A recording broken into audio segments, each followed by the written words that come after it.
Pourquoi ce titre, après la bataille? Nous sommes en guerre? On n'a pas une vraie guerre, on n'est pas dans une vraie guerre. Mais autour de nous, il y a des choses qui... On sent qu'on a perdu quelque chose. On a perdu quelque chose. Je le sens aussi en Italie.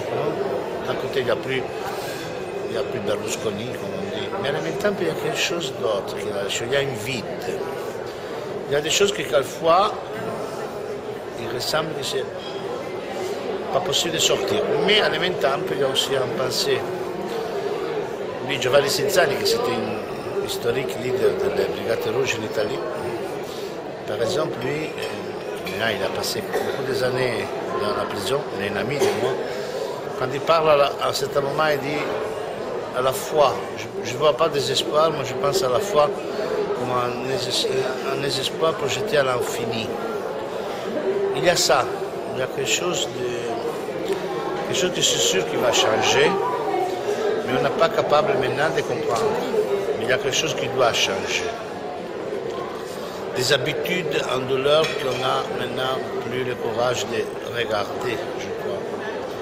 C'est pour ça que vous avez accord à la danse, c'est pour ça que vous avez besoin de la danse, parce que les mots ne suffisent pas.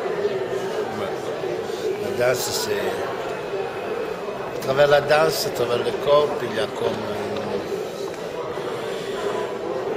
un geste politique. Il y a quelque chose qui...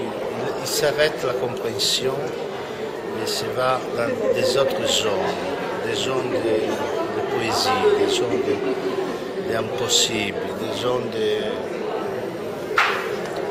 liberté aussi, des zones de liberté. Il y a une chanson, je me souviens plus si c'est français ou espagnol, qui dit dans la prison, on ne voit plus avec plus désir la liberté quand on est serré dans la prison. C'est un peu ça, non? Dans la prison, on imagine plus fortement la liberté. Il y a cette séquence avec les danseuses en rouge, quand vous mettez un bouquet de fleurs juste devant la scène, c'est comme une geste de fleurant la mémoire de Pina. Il y a ces mémoires, pour nous c'était quelque chose de très très important. Moi, c'était une expérience importante de ma vie, mais pour toute une génération.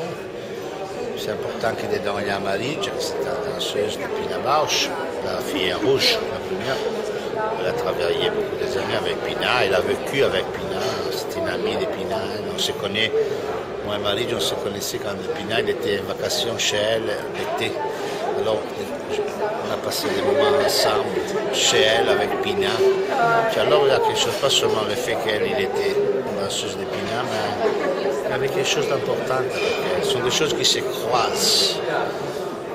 Et la toute dernière scène, ces jeunes filles magnifiques en blanc qui caressent, qui touchent Bobo. Ça c'est, je sais pas, on peut pas, aucun acteur ne pourrait jamais jouer cette infinie tendresse, cette vulnérabilité du personnage. Vous dites qu'il a quelque chose de sacré, c'est ça? Oui, c'est sûr. Et Bobo, il a une expérience avec son façon d'être sur le plateau totalement directe, totalement...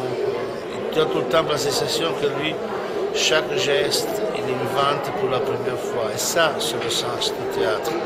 Inventer une chose chaque fois pour la première fois. Ça, c'est le grand, extraordinaire magie de Bobo. Que lui te donne chaque soirée un geste comme tout le temps s'il est fait pour la première fois. Et ça, c'est la vie du théâtre. Et je dédie encore une fois ce spectacle à Bobo. Parce que il représente quelque chose de très, très révolutionnaire. Pas seulement dans mon histoire, mais dans l'histoire du théâtre. Ça, c'est totalement une chose importante. Comme que le théâtre qui peut prendre la parole à des gens que peut-être la société il en a éloigné. Merci beaucoup.